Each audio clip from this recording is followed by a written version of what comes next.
Hello and welcome to today's episode, where we're diving into a topic that's reshaping how many of us handle our finances: the impact of social media on our financial decisions.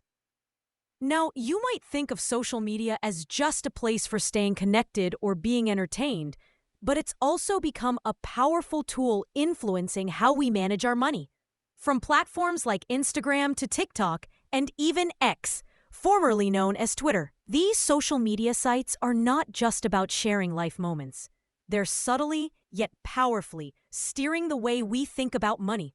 So, today, we're breaking down how exactly this influence plays out. We're focusing on two main ways social media affects our financial behavior. First up is social media-driven financial education. This is where platforms become mini classrooms, offering quick, often bite-sized lessons on money management. Picture influencers explaining the magic of compound interest in a snappy 60-second video. Then, there's social comparison through social media, where the curated, often glamorous highlights of others' lives can significantly sway our spending habits. These aren't just abstract ideas. They're the day-to-day realities for billions of users across the globe. Now, let's dig a little deeper and see how these two aspects compare on some key criteria. When we look at influence on spending habits, social comparison tends to drive impulsive spending far more than educational content. Over several months of observing user behavior, it's clear that engaging with influencer content can lead to a marked increase in purchases. You know that feeling, seeing a viral trend and suddenly thinking, I need that too. It's the classic keeping up with the Joneses, but on a global scale. In fact, recent data shows that nearly half of Gen Z use social media for shopping inspiration, and a striking 58% have made purchases based on something they saw online. It's not just about wanting new things. It's also about the pressure of lifestyle inflation that social media effortlessly fuels. When it comes to improving financial literacy, social media-driven financial education has a real edge.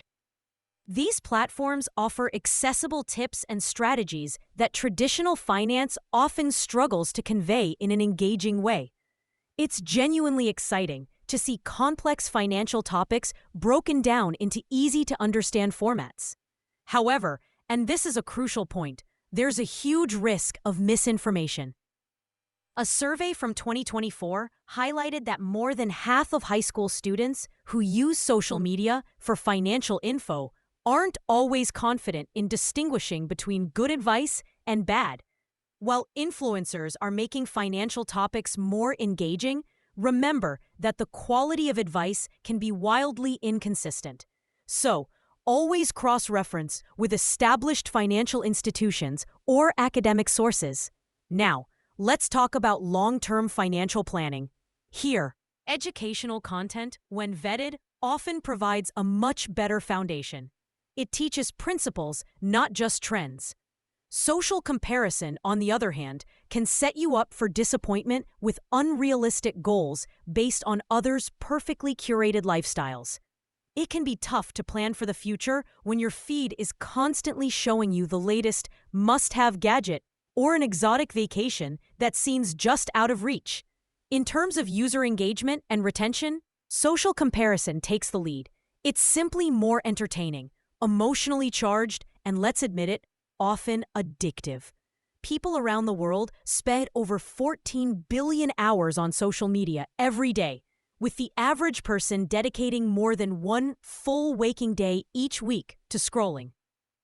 But while this high engagement keeps us hooked, it doesn't always translate into positive financial behavior. In fact, it can often have the opposite effect.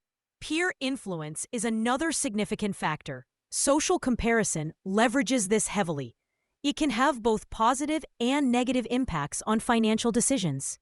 For example, a majority of millennials say they bought something based on a friend's social media recommendation, but this same dynamic can lead to significant debt as people try to keep up.